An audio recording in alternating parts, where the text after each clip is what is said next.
not just on a sledge operator, but also capable of doing some significant damage. But the young man himself, Alec, taking matters into his own hands, punishing Filthy for that. As we've been discussing what we see, and a smoke goes off towards the back of Freezer, NVK has some difficulties with a drone, and he'll be pushed next from that spot that he's playing on. In final 30 seconds now for Beast Coast to get things underway. They found one kill, a second will follow.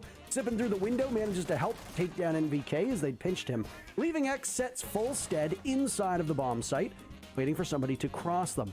Razor has a guard now, and they'll see the Jackal, a relatively easy kill. He's got some marks to follow up on, but no targets to be found. The 10 seconds left means that Beast Coast have to turn their attention elsewhere. And young Alec is doing his finest work. He catches Prod, and he's got one more as well with the pistol, but he takes it with the knife instead. Wow, wasn't that such a crazy play by young Alec? Yesterday was the first Playday of Stage 3 of the NAL 2021 season. There were 4 games, which is going to be true of every day of the season except for the second day and the final day. The 8th day or 9th day or whatever. So as you can see on the screen, these were the matchups. I will have, throughout the video, interspersed some clips from the day. I'm going to do it differently than I was doing it before, where I was just talking over all of the clips and whatnot. I'm just going to show my document where I recorded everything, and then I'm gonna show a few clips here and there. So the first game of the day was Xset versus Beast Coast. This was a rematch of one of the most epic games of last stage, which went all 15 rounds and had a lot of funny moments and mess ups and whatever. But it did come down to the wire, 15 rounds. So I predicted all 4 of the games, and I predicted all 4 of them correctly. So Beast Coast took this game. If you're wondering about anything else on the screen, we have what side this team started on, what side this team started on, what bans this team did and this team did, the casters, the map, the score. So they played on Cafe, Xset, and Beast Coast did. And Beast Coast ends up winning 7-4. These are the past games that the teams played against each other. So Beast Coast won in Stage 1, and in Stage 2, Xset won. All of the games of the day went 10 or 11 rounds, with all of them being 10 except for the first one. So what happened in this game in particular? I have notes, which I suppose I'll show in a second. But so the very first round, Xset was looking pretty good. I think they went up 5-3, and then Beast Coast brought it back to a 3-3, and then a couple trades, and Beast Coast ended up winning the round. So just like Xset has in some game, they look pretty good for like the first part of the first round, and then all of a sudden their true play is exposed. So, right, just going over a few more details of the dog. I mean, we have the site. Before I was recording both site names, but it's clear which one is which. Like, this is Reading Fireplace. If mining was played, which it wasn't in this map, it'd be just mining, but it's Mining Fireplace. Kitchen, bar, cocktail, whatever. You get the idea. But, yeah, in the very first round, young Alec went crazy with a 4K, capping off that 4th kill with his knife. And I mean, what else do I want to say about it? If you want to just see any like notes, I took notes on most rounds. Did I get one for every round this game? Yeah, everything but round 6. Yeah. Some rounds more than other. The very last round of the. Wait a minute. Oh no, I didn't. I just didn't do one from the second to last round of the game. I didn't do one for round 11. Yeah. Razor gets the jump on young Alec. He's looking at his back, and then young Alec turns on him while he's aiming down sights, because I don't know if Razor said that his attachments were messed up, so maybe he meant to have an angle grip, because he clearly didn't, and he might have got the kill if he had. But young Alec turns around, and since he has a submachine gun with an angle grip and a Razor had an assault rifle with a vertical grip, he just gets to shoot young Alec gets to shoot Razor's head before Razor gets to even really shoot at young Alec. To find themselves comfortable, because they have to unlearn things they've learned before and relearn new stuff. Razor, look at this play. Oh no! Not like this! How does it not work? What? Razor! You're supposed to be the Did he get? He got swung. Oh no. Oh, and the disrespect paid in chat. NBK and Prod, the main downfall of the way I record stats is I don't have everyone's kills and deaths and everything. But young Alec and Prod did pretty poorly. Jay put up the highest cost of the day at 91%, so he had some sort of impact in all the rounds he played except for one. The highest rating of the day was, and this is for all the games, not just this game, it was young Alec on It was like 1.48 or something on CGG, pretty high. And I guess that's going to do it for the first game. We'll move on to the second one. Mirage versus SSG. Now, I think a lot of people, I would imagine most people thought SSG was going to take it. SSG did destroy Mirage last stage 7-1, but that was on Cafe, which turns out, I believe at the time, and maybe even up to now, is one of SSG's better maps along with Chalet. Clubhouse used to be their best map. They were just renowned on it. It's the map they were known for. But as of fairly recently, it kind of fell out of favor for them. They weren't nearly as good, and it definitely has been Mirage's best map. So it was an interesting choice, and maybe they were trying to make a statement, or maybe they just had things prepped, or maybe they thought that Mirage had fallen off a little bit with the new map changes, which are fairly minimal, but still. So yeah, they took him here, and it seemed like Mirage should have had a little bit of an edge going here. So as you could see, SSG took 4 rounds in the first half, and this was their attacking half. And then they took 3 on their defensive half, while Mirage only took the 1. If an F is a flawless round, TO is timeout, OK is opening kill, OD is opening death. I'm just going to go over this once in this video, and then in the future I won't reference it too much. I don't think 1v, 1, 2, 3, 4, whatever is a 1vx clutch, and there weren't too terribly many. I tried to write down the 4Ks. Maybe I didn't get them all. There were no aces. There were a couple that were pretty close to being, I mean, the very first round, Young Alec did not get the opening kill. Or, well, I think he did actually get the first kill for his team. I don't know. He missed out on one of the kills. Merc had a 4K. Didn't have a chance to get the last kill, though. Yeah, SSG still looked pretty dominant here. There was one round where it really looked like it should have gone to Mirage. It was like a 2v4 or something, an SSG clutch. And was it even, it might have even been the first round was one of them. Maybe it happened twice. But anyways, SSG took it. Mirage looks like they need some more adjusting with their new player, and SSG seems like they slotted in Skies perfectly. Although with the role, in regard to the roles here, they had Skies on Thermite the whole game, and then, I mean, well, Clash, and then SAS operators on defense. But take Clubhouse and maybe a couple of the other maps with a grain of salt, because it's a little bit different. On a lot of maps, you only bring 1 hard breacher, but on Clubhouse, you often bring 2, and they were also bringing Thatcher, but they were bringing 2, with Bosco being on Ace, the more combat capable one, because, well, mostly because he has a better gun, but Sky's on the hard breach. So we'll see what happens in the future, and also because you don't generally bring a flank clutch operator on this map. You need too much hard breach and clear, so no Nomad or Zero or whatever. So we'll see who's still playing that in the future, if it's gonna be Skies or Bosco or whatever. We'll have to see when they play a different map. But yeah, dominant win from SSG, and they look like they're still in pretty good form from last stage, even if they didn't seem to be in as good of form at the major.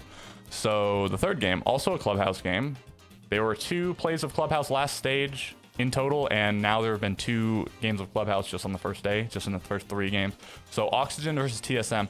I believe Oxygen, I think this is a pretty good map for them historically, I want to say. They played, I think both Clubhouses were played by Oxygen, right? Wasn't it? Maybe I'm mistaken. I think it was against Dark Zero and Mirage, and I think they lost both of them actually. So maybe it's not as good of a map, but they certainly played it, I think.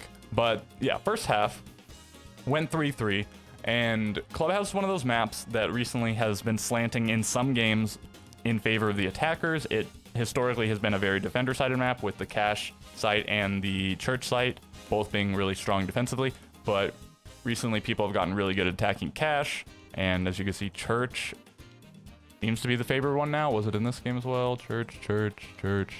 Yeah, they played Bar here. Mirage did, but they got flawless, so nobody else played Bar. It turns out it's still maybe kind of bad, which is unfortunate. I was hoping to see it be a better site with the changes. They had Kino on the Ashe, and they had Yaga on the hard breach, carrying the diffuser hard breach along with Foxay, who was on the Maverick. So, well, these guys decided to play Maverick and Ace, and these guys played Thermite and Ace, and these guys played Thermite and Ace, and these guys played Thermite and Maverick. So, different layouts, which is cool to see. No Hibana in either game, but I think Hibana was banned in both? No, it was only banned in the... No Hibana in the first game, which is interesting, but it was banned in the second game. Right? No Hibana? That's super weird. Huh. Ace and Thermite. Crazy world we live in. So the Merc second round, Merc went crazy. He got a 4K and just, I mean, he killed most of the team, as you can see, but also the enemy team didn't really get to his team. He got 4 kills, and then whoever the last guy was in a 1v5 and then just got 1 kill and then died really quickly. It was basically a flawless round. So insert clip here.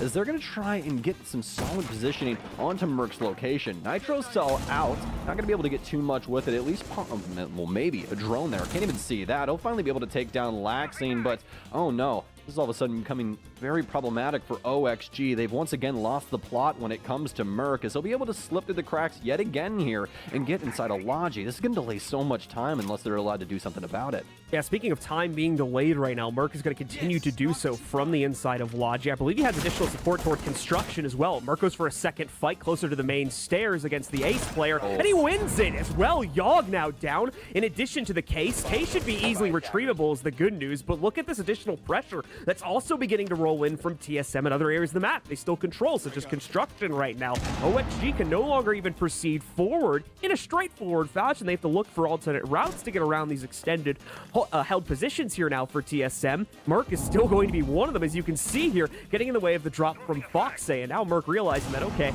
I've got relative clearance. He does spot the drone. He knows that's coming from up on top. He's going to realize there's pressure from that avenue now, but still, tempting fates over by the doorway, regardless of the player looming above him, and he controls the situation beautifully for a quad pickup. Overall, 3-3 half by Auction, but then they just won 4 defenses in a row. TSM is looking to have a little bit of struggles post-major, and you could sort of see it at the major, but it was unclear whether that was because they weren't playing with their full normal roster or if it was something else, and now it turns out it might be something else. Although Auction has had their number in the last couple times they played. I don't remember if they played at SI. I'm not sure. I want to say no, but I'm not positive. Oh, no, I think they did, right? And TSM won? Yeah. Regardless, in the NAL, Auction now has a 3-win streak on TSM. And actually, this was it the very last game played of Stage 3? And it was the same scoreline. It was a different map, though. That was on Oregon. But yeah, so no, they changed up the roles. Kino, I think, was top of the board with the same scoreline as Vertical, so it's good to see Vertical doing well. And Kino now is on the entry role, or maybe it was just this map. Maybe they were just trying it out, and it seemed to work. Yaga planted a couple times. He played the Ace. And I was wondering, when I saw it the very first round, I was wondering if it was just because it's Ace who has the AK-12, and then so they put Kino on Ash or whatever. So we'll see if we see Kino back on Thermite on other maps and Ace on, or Yaga on, I don't know, Zofia or whatever. But this might be here to stay, and it looked like it worked well for them. So kudos to them. And then for the final map of the day, final match, we had on Chalet Astralis versus SQ. So I don't think SQ have lost, and they formerly Disrupt. I don't think SQ has lost to Disrupt, maybe ever, but certainly not in the NAL. They're now on a 3-win streak against them, and it was a 7-3 here. At first, it looked like maybe Sonics was just destroying them because it was on attack. They were on attack, and Chalet is like the most attacker favorite map, maybe Coastline, but Coastline or Chalet. A lot of attacking wins on this map, but then by the time it got to 5-1, you started to have your doubts, and then they went to match point. But then Astralis won 2 rounds, but then closed it out here. There was some cheeky plays like Yeti Maverick, the bottom of the stairs wall that looks into the game's bar connector, if you know what I'm talking about, and which isn't the casters. I mean, I guess hadn't seen it, but it's not like a totally new thing. It's been done before, And they got a kill from there, an opening pick against like the only site player or something, and Stokes lost his mind. And that clip I'm gonna save to the end of the video, along with my other funny Stokes clip. And what else happened? Yeah, DP Fire was in a 1v5. It wasn't technically a 1v5 post plant because he got the first kill while the diffuser was going down, but basically a 1v5 post plant. And he got a 4K, and he almost got the last kill, but even if he got that last kill, he didn't have enough time to defuse. But he was on the defuse, and he was like 1 or 2 seconds away. He might have got it if he stuck it, but Super was vaulting in right next to him, so maybe not, whatever. Anything else to mention about this match in particular? I'm not sure. A lot of people thought that, well, one, that this would be just some epic match because it was a rematch of possibly the best match from last stage because it had very high stakes. But Sonics won that similarly. I think it was a 7-4. But I think Astralis in some video or documentary or something, they were talking about how they felt like they could have won that map, but Rexen went absolutely nuclear on their asses, and so they lost.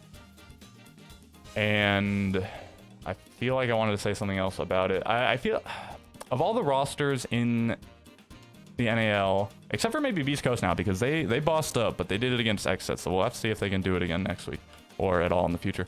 But I feel like these guys have maybe the most untapped potential as a roster, and unfortunately it looks like it might require a roster change. Like, it might be time for Retro or Shuttle, but particularly Retro to go. Like, I think these guys really could have used the Canadian upgrade, which, as I mentioned in a previous video, they were supposed to get, and it was Dark Zero who stole him away with a better offer or whatever. But Retro seems like he's lacking a little bit. He could pick it up, and I mean, just because you're getting bad stats doesn't mean you're not doing that well. Like, I mean, Super like always gets bad stats, but his team just is winning a lot, so you have to assume that he's doing his job as the IGL. And as far as I understand it, Retro is the main IGL for Astralis. And man, I feel like I'm forgetting something, but yeah, I guess I should have said insert clip here earlier for the 1v whatever, but I'm gonna insert that clip here. The patience right now for them, waiting for Astralis to make their move. They'll be able to kill the flank, and now it's all down to a singular member. It's going to be DP Fire by himself after he picks up one. Sneaks in for a first kill there.